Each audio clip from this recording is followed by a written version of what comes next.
नमस्कार, मी Bhimrao Lonare IBM TV 9 मध्ये स्वागत करीत आहे। बातम्यांचा शोध घेणाऱ्या IBM TV 9 मध्ये आज बघूया एक विशेष बातमी।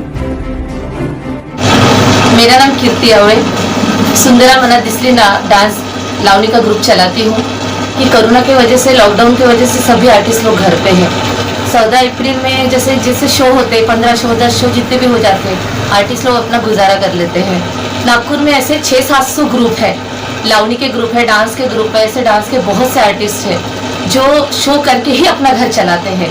ऐसा उनका कि शो से पैसे उनके जमा खाते में नहीं रहते या साल भर खा सके ऐसे घर में, ऐसा कोई रोजगार नहीं रहता उनका। लेकिन आज लॉकडाउन की वजह से उनके हर अगले पिछले जो भी शो थे, पहले जो बुकिंग थी वो सब कैंसिल हो चुकी है। और लॉकडाउन खुलने के बाद भी अगर समझो चालू भी हो गया तो भी आर्टिस्ट क्या करेंगे, क्योंकि हम लोग शो करते हैं, पब्लिक के सिवा हमारे शो नहीं होते हैं, जैसे मैरिज शो, जैसे गणपति के शो, दुर्गा के शो, 14 अप्रैल के शो, ये सब तो होंगे नहीं। बस हमारी एक ही आशा है कि सब हमारी हेल्प करो, क्योंकि आर्टिस्ट लोग सब अभी भूखे मरने की पारी आ गई है सबकी। अभी अगर सरकार से हमें मदद नहीं मिली तो पता नहीं हम लोग क्या कर बैठे। मेरा नाम जहीर है। मैं पिछले 38 साल से ऑर्केस्ट्रा फील्ड में हूँ। कीबोर्ड प्ले करता हूँ, सिंथेसाइजर प्ले करता हूँ। मैं अपना खुद का ग्रुप रन करता हूँ ऑर्केस्ट्रा फनकार के नाम से, और मैंने संस्था भी चलाई है कलाकारों की जो पीड़ा होती है वो देखते हुए मैंने एक संस्था भी बनाई थी उनके वेलफेयर के लिए। तो अभी जब से कोरोना का वायरस आया है, अभी इंडिया का पूरा वर्ल्ड ही परेशान है और हिंदुस्तान भी पूरा परेशान है, सभी लोग परेशान हैं।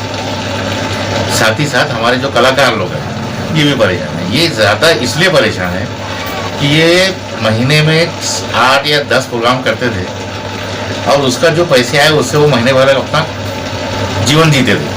जैसे घर का किराया देना और खाना पीना इतना ही होता था, बचत तो करने का सवाल ही पैदा नहीं होता क्योंकि इतनी ज़्यादा इनकम ही नहीं होती। लेकिन जब से कोरोना हुआ और लॉकडाउन हुआ, गैदरिंग ख़त्म हो गई, तब से प्रोग्राम ही ख़त्म हो गए।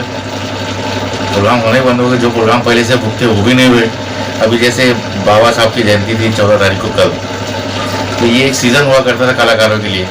कम से कम 15 प्रोग्राम बेचारे कर लिया करते थे तो 1.5-2 महीना उनका चल जाता था। तो अब ये कोरोना की वजह से ये भी प्रोग्राम चले गए। 3 तारीख के बाद अगर ये लॉकडाउन हटता भी है तो ऐसा तो लगता नहीं कि गवर्नमेंट गैदरिंग के लिए परमिशन देगी। ये और 5-6 महीने आगे चले गए तो आगे भी कम से कम 5-6 महीने तक तो किसी को कोई रोजगार कलाकारों को मिलने वाला नहीं है। अब आवक ही अगर बंद हो गई कलाकारों की तो वो अपना घर गृहस्थी चलाएंगे कैसे, अपनी फैमिली को पालेंगे कैसे, खुद को पालेंगे कैसे? वैसे नहीं है, कोई उनकी मदद करने के लिए तैयार नहीं है। गवर्नमेंट भी जो मदद करती है, गवर्नमेंट ने उनकी भी मदद की। जो बेचारे प्रवासी लेबर थे, महाराष्ट्र में आके काम करते थे, नागपुर में बोलो या बॉम्बे में बोलो, उनको बैठा के खिला रही है, उनको फाइनेंस कर रही है। लेकिन आर्टिस्ट जाएगा कहाँ? आर्टिस्ट तो उनकी निगाह पड़ी नहीं अभी तक। इसलिए नहीं पड़ी क्योंकि आर्टिस्ट यानी प्रवासी जो रहते हैं लेबर लोग, उनसे भी बेकार स्थिति में है। ना उनकी कोई यूनियन है, ना उनके लिए कोई अलग से खाता है गवर्नमेंट के पास में, कुछ भी नहीं है। एक प्रवासी मजदूर के लिए गवर्नमेंट कर रही है, लेकिन आर्टिस्ट के लिए कुछ भी नहीं। वो आर्टिस्ट जो आप लोगों का मनोरंजन करता है। कलाकारों के लिए एक बात और मैं बताऊँ, कलाकारों की भी हेल्प करती है गवर्नमेंट, लेकिन किनको? जिनके पास डिग्रीज है, विशारत वगैरह जिन्होंने किया है, उनको पेंशन देती है गवर्नमेंट। लेकिन ऐसे कलाकार जो बाय बॉर्न कलाकार है, जिन्होंने ये सब डिग्री नहीं किया, जो स्टेज पे परफॉर्म करते हैं, उनके लिए गवर्नमेंट कुछ नहीं करती। वो लोग जो डिग्री लेके फील्ड में आए वो स्टेज पे कुछ नहीं कर पाते, और जो लोग स्टेज पे कुछ करते हैं गवर्नमेंट उनके लिए कुछ नहीं करती। ये सबसे बड़ी समस्या है। जब देखना चाहिए इनका राशन, और कम से कम फाइनेंस थोड़ा तो भी इनको देना ही चाहिए।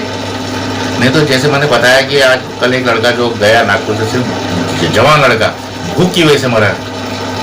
ये हालत कलाकारों की होनी चाहिए। नमस्कार मित्रों, मेरा नाम है सूरज सिंह ठाकुर। मैं पिछले 25 साल से नागपुर में तबला प्ले करता हूँ, प्लस ढोलक प्ले करता हूँ। मेरा ग्रुप भी चलता है और कलाकारों की भावनाओं को बहुत नज़दीक से मैंने देखा। आज जो लॉकडाउन हुआ है कोरोना वायरस के कारण, ये नागपुर ही नहीं बल्कि पूरे वर्ल्ड में है, किंतु इसका जो प्रभाव बाकी लोगों पे तो पड़ ही रहा है, प्लस हमारे जो कलाकारों पे, जो ऑर्केस्ट्रा के जो कलाकार हैं उनके ऊपर में जो पड़ा प्रभाव ये बहुत ज़्यादा लेवल से पड़ा हुआ है। उसका कारण यही है कि कलाकारों को कला से जुड़ के ही वो काम कर सकता है, उसके अलावा कोई दूसरा काम नहीं कर सकता है। क्योंकि कलाकारों का जो गॉड गिफ्टेड रहते हैं कलाकार, और उनका रोजगार, उनका परिवार पूरा, हर कलाकार का एक एक फैमिली में 5 से 6 लोग, कम से कम 4 लोग तो रहते ही रहते हैं बिल्कुल, और उनका सभी का उदर निर्वाह इसी के ऊपर में होता है। तो सरकार से हमारी बस एक ही मांग है कि जिस टाइप में आप जैसी जो भी पैकेज घोषित करते हो गरीबों के नाम से, तो वो हम तक तो कभी जिंदगी में नहीं आ सकता, क्योंकि हम किसी भी दर्जे में नहीं आते। ना हम लोग गरीबी रेखा में आ सकते हैं, और ना ही हम रोजगार के किसी भी एंगल में नहीं आते हैं। यहाँ तक कि हम अगर बैंक में लोन लेने जाते हैं तो बैंक वाला पहले ऑर्केस्ट्रा का नाम सुन के भगा देता है, क्योंकि हमारी एक्टिविटी देखकर, एक्टिविटी तो बहुत ज़्यादा है मगर जो होना चाहिए वो हमको कुछ भी नहीं मिलता है। इसी कारण न प्रोग्राम हो पाएंगे। अभी जितने यानी ये जो प्रोग्राम होते थे अभी तक का, तो ये बरसात के पहले जो होते थे तो सब आर्टिस्ट उसका साल भर उसका मेंटेन करते थे उसमें, तो वो इतना पैसा कमा लेते थे। बाकी साल भर तो वो 4-5 प्रोग्राम 10 प्रोग्राम हर कोई व्यक्ति करता है, मगर वो खाएगा या बचाएगा, ऐसी स्थिति है उनकी वाली।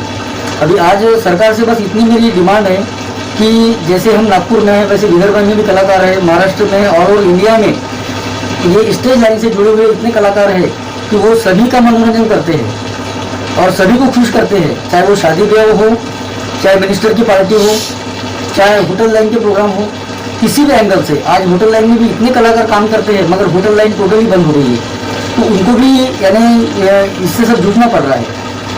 और कुछ सपोर्ट नहीं रहने से कलाकार आज की तारीख में बहुत ही ज़्यादा परेशान है। तो मेरी सरकार से एक गुजारिश है कि जैसी गरीबों की तरफ में आप ध्यान दे रहे हो, तो ये जो तबके को आप अलग से इसकी स्पेशल कैटेगरी कुछ बनाने की ज़रूरत है, ताकि इसमें वो सब कलाकारों को बेनिफिट मिले। मेरा नाम बंधु पदम है और मैं पिछले 25 साल से साउंड सिस्टम व्यवसाय से जुड़ा हूँ और मेरा खुद का अपना फर्म है, जिसमें हम लोगों को बहुत ज़्यादा इन्वेस्टमेंट करना पड़ता है, क्योंकि अभी लॉकडाउन और ये कोरोना वायरस के वजह से ये सब हमारा काम ही क्राउड गैदरिंग का है। अब कोरोना वायरस के लिए क्राउड कलेक्ट करना जायज़ नहीं है। उस वजह से हम लोगों के प्रोफेशन में पूरा मसला आ गया हुआ है। कितने डीजे जो साउंड चलाते हैं कितने लोग होंगे इसे, जिसके ऊपर इसका उदर निर्वाह होता है? नागपुर में, मैं नागपुर की बात करता हूँ, कम से कम 700-800 लोग हैं। सरकार से काम हम लोग कभी जरूरत नहीं पड़ी। हम लोग सेल्फ वेंडर है, हम लोग सेल्फ व्यवसायी है, हम लोग खुद का व्यवसाय चलाते हैं। हम लोगों से जुड़े हुए भी लोग हैं जो हमसे भी गरीब है बेचारे, अगर हमारे पास कुछ रहेगा तो हम उनको कैसे देंगे। और चूँकि ये हमारा बिजनेस ही क्राउड का है, क्राउड कलेक्टिंग का है, और यहाँ तो अभी डिस्टेंसिंग मेंटेन करना है, तो आगे के कम से कम 6 महीने तक हमको नहीं लगता कि कुछ गवर्नमेंट की तरफ से कोई प्रोग्राम करने की अनुमति मिल पाएगी। जैसा हमारी EMI होती है लोन्स की, हम लोगों ने मैक्सिमम लोगों ने लोन लिया हुआ है, किसी का 10 लाख है, 15 लाख है, जैसा भी उसका ये है, उसकी EMI कम से कम कुछ 3-4 महीने तक रोकना चाहिए, उसके ऊपर इंटरेस्ट कम करना चाहिए या माफ़ करना चाहिए, और कुछ सर्वाइव करने के लिए कुछ फाइनेंशियल हेल्प होनी चाहिए, ताकि हम हमारे एम्प्लॉयज़ को भी हम लोग कुछ थोड़ा बहुत उनका हिस्सा दे सकें। तर प्रेक्षकांनो, ही होती आजची बातमी। पुन्हा भेटूया एका विशेष बातमीसोबत। तर IBM TV9 ला सबस्क्राईब करा, लाईक करा, हां बेल दाबण्यास विसरू नका। विविध बातम्या बघण्यासाठी www.ibmtv9 या वेबसाईटला भेट द्या। धन्यवाद।